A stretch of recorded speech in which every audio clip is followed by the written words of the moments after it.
बहू के हाथ। घर की बहू शीना को इस बात का बड़ा घमंड था कि जिस काम में वो हाथ डालती थी वो काम अच्छा हो ही जाता है। शीना की हर बात में हाथ का इस्तेमाल जरूर होता था।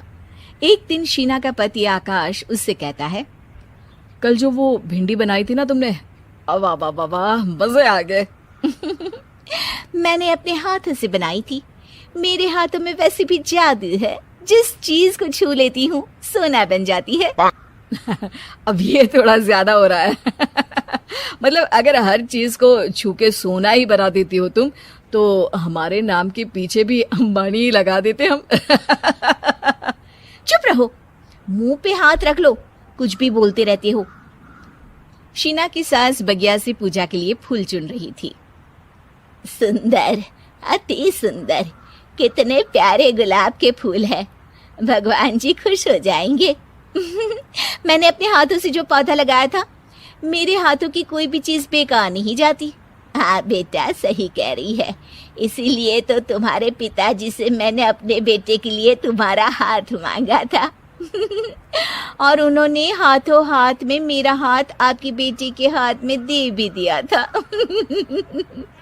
हाँ बेटा, वो तो है, पर मुझे ये बता, तू ये हर बात में हाथ क्यों बीच में लेकर आती है?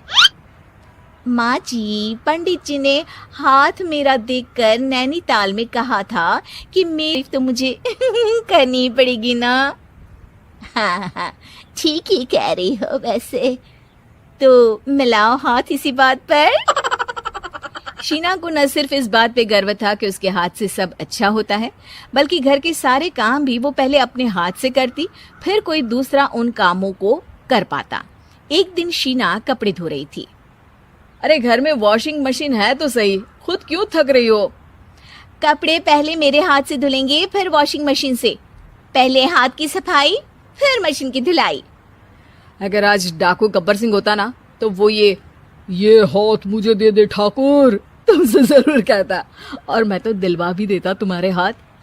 हर एक काम में हाथ बटाओ, ज्यादा जुबान न चलाओ, वरना दूंगी एक उल्टे हाथ से। क्या दोगी? कपड़े दूंगी, लो निचोड़ो। ऐसे ही एक दिन, अरे बहू, ये सोफे पर चढ़कर हाथ से पंखा क्यों घुमा रही हो? माँ जी, क्योंकि मेरे हाथ से घूमेगा तो ज्यादा अच्छे से हवा देगा। अरे बेटा, फिर तो तुम। एक बार आकाश ने घर पर कार लाने की बात छेड़ी। माँ, सोच रहा हूँ कि एक कार लेकर आता हूँ। ले ले बेटा, क्यों नहीं? अरे पैसे हो तो हवाई जहाज भी ले लेना।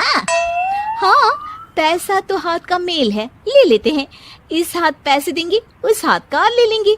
मुझे तो लगता है कि बहू कार भी अपने हाथों से धक्का लगाकर घर लाएगी। वो तो नहीं करूंगी, लेकिन सबसे पहले स्टीयरिंग पर हाथ मैं ही लगाऊंगी, ताकि गाड़ी का आना शुभ हो। अरे घर ले आने तो दो, फिर हाथ लगा लेना। लेकिन शीना नहीं मानती। अगले दिन ही सब कार लेने जाते हैं। शीना सेल्समैन से कहती है, भैया ये कार बहुत पसंद है, पैक कर दो। अरे ओ भाग्यवान, 2 मीटर कपड़ा नहीं है जो पैक करवा ले, जरा चला कर तो देखने दो। यस सर, बिल्कुल, टेस्ट ड्राइव कीजिए ना। अरे नहीं नहीं, सबसे पहले मैं हाथ लगाऊंगी गाड़ी को, मेरे हाथ अच्छे हैं। अरे यार, हाथ तो मैं भी धोता ही हूँ, और आजकल तो सैनिटाइजर से भी धोता हूँ। मेरे काम में हाथ ना अड़ाओ। अरे टांग ना अड़ा होता है भाग्यवान, हाथ नहीं। शीना ड्राइविंग सीट पर बैठ जाती है और आकाश उसे गाड़ी के फंक्शन समझाता है। देखो शीना, ध्यान रखना, ये है स्टीयरिंग, इससे राइट लेफ्ट जाएंगे। ये है एक्सेलरेटर, इससे स्पीड कंट्रोल कर सकते हैं। और उसी के पास में है ब्रेक, जो तुम्हारी जुबान में शायद मिसिंग है। ठीक है, ज्यादा भी सिखाने की जरूरत नहीं है। मेरी माँ तो कहती है कि मैं अगर अपनी शुभ हाथ लगा दूं तो जग घूम जाए। तो ये स्टीयरिंग क्या चीज है? शीना गाड़ी स्टार्ट कर देती है और स्टीयरिंग को घुमाते हुए एक्सेलरेटर पर धीरे से पैर रखती है, और शोरूम के बाहर के एरिया में ही गाड़ी घूमने लगती है, जहाँ दूसरी गाड़ियां भी रखी हैं। देखा मेरे हाथों का कमाल। अब ब्रेक दबा दो, आगे गाड़ी है। गलती से एक्सेलरेटर पर पड़ जाता है। कार आगे खड़ी एक बड़ी गाड़ी में घुस जाती है। दोनों कार से उतरते हैं। सेल्समैन भागते हुए आता है। अरे 7 लाख की गाड़ी खरीदने आए थे और 15 लाख की गाड़ी ठोक दी। Oh my God. आकाश की माँ, आकाश और शीना घबरा जाते हैं। इतना सारा पैसा कहाँ से आएगा? तभी वहाँ मैनेजर भी आ जाता है। पूरा माजरा समझता है। अरे टेंशन मत लीजिए, गाड़ियों का इंश्योरेंस था। आप जो कार लेने आए थे वही खरीद लीजिए। पर मैडम, जब तक आप सीख ना ले तब तक गाड़ी मत चलाइएगा। अभी तो आपने गाड़ी बस ठोकी है, जिसका बीमा भी था, लेकिन सड़क पे चलते हर इंसान का बीमा नहीं होता। अरे मेरे हाथों से ठुक भी गया ना तो उसकी जिंदगी बन जाएगी, और अगर चला भी गया तो स्वर्ग ही पाएगा। मैनेजर साहब, मेरे हाथ में कोई दिक्कत नहीं है, वो तो बस पाँव गलत जगह पर चला गया था।